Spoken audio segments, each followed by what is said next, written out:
Welcome to you all, and thanks again for joining us in our study of the book of Esther. Whether you are part of one of our home groups or not, I hope that you have found these last videos useful as you work your way through this wonderful little book, and that this video would be no different. Esther 3 is the subject of study for our home groups next week, and as we begin, it would perhaps be useful to ask ourselves, how have we got to this point? Well, in Esther chapter 1, we see the beginning of God's rescue plan for his people, perhaps not in the way that we would expect it. We are introduced to a powerful and wealthy King Xerxes, and during a massive celebration, we find that he is angered because his wife didn't follow his command and refused to be paraded in front of his guests. So he throws his toys out of the pram, so to speak, and after a bit of manipulation from his advisors, which we're going to see yet again in chapter 3, he gets rid of his queen. Then in chapter 2, we are introduced to Esther and Mordecai during what is effectively an empire-wide beauty contest in order to choose the next queen. After this, Esther was then chosen to become queen, and with the help of Mordecai, she alerted the king to an attempt on his life. All of these seem like such random events to be recorded. And yet what we begin to see is that they all point to God's sovereignty. All that happens and is recorded in these verses comes under the power and the control of the Lord. And even though, once again, to remind you, God's name is not included or written in this book, we still see that his presence and work is constantly evident throughout. And so coming into chapter 3, it might seem like the problems that the Jews were facing are starting to subside. They're coming to an end. Because now one of their own is in the royal palace as queen, so surely things can only improve. But then in the third chapter, we're introduced to another significant character within this story, Haman the Agagite. There's two things that make this introduction daunting and ominous. Firstly, a history of hostility between the Jews and the Agagites. And then secondly, in verse 10, how is Haman described? As the enemy of the Jews. Then in the opening few verses, we see played out before us something which should be quite familiar to us. Do you notice the similarities that there are between Haman in chapter 3 and King Xerxes in chapter 1? Haman is egotistical. He is proud. He craves and desires glory and praise as he parades himself not just once, but day after day, verse 4 tells us. And so when Mordecai, much like Queen Vashti with Xerxes in chapter 1, doesn't comply with what Haman wants, he loses it. We see he is enraged, which leads him to show his cruelty and how really maniacal he can be. Because Haman doesn't only make this an issue with Mordecai, he doesn't only want to punish Mordecai, but he seizes his opportunity to destroy all of the Jews in the kingdom. Even more of an overreaction than what we see from Xerxes in chapter 1.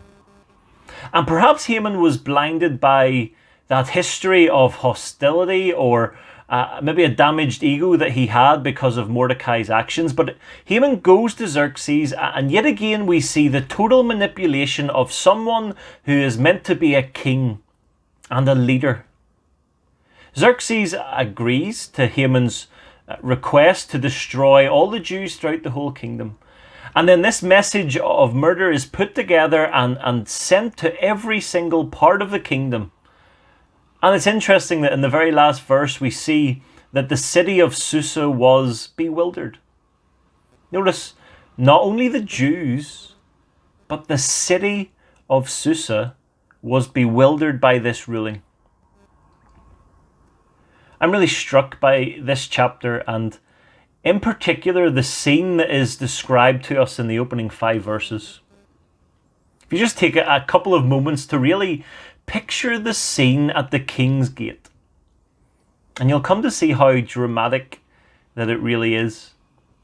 Haman is on parade. There might be this sense of pomp and ceremony as this high-ranking official is given whatever praise and glory that his title deserves.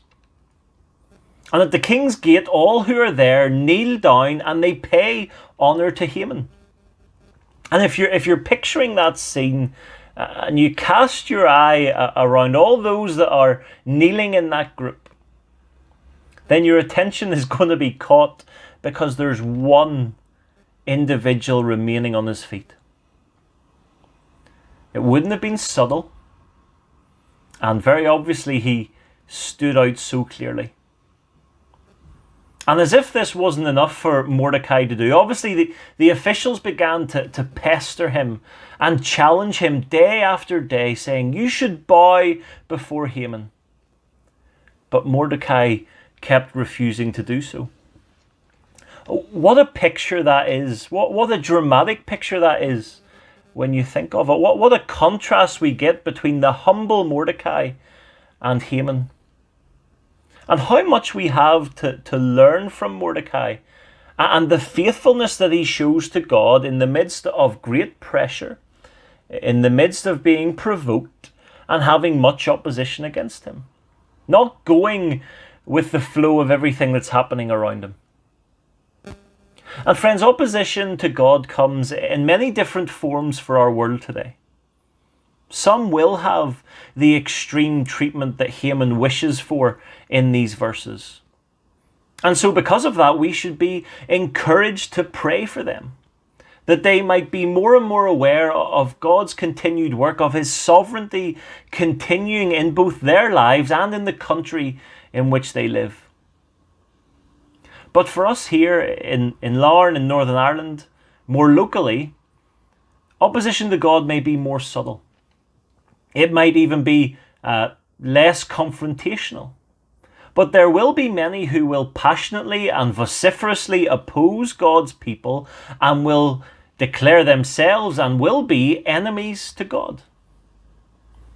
And so the challenge for us from Esther 3 is whether we will go along and pay honour to the things that society tells us we should pay honour to instead of God.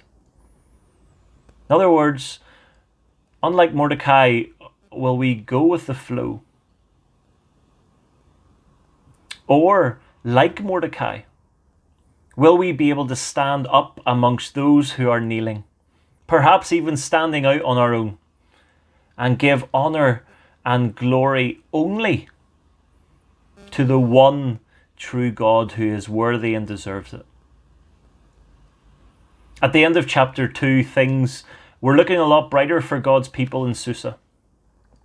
However, as we leave chapter 3, things have taken a bit more of a turn for the worse.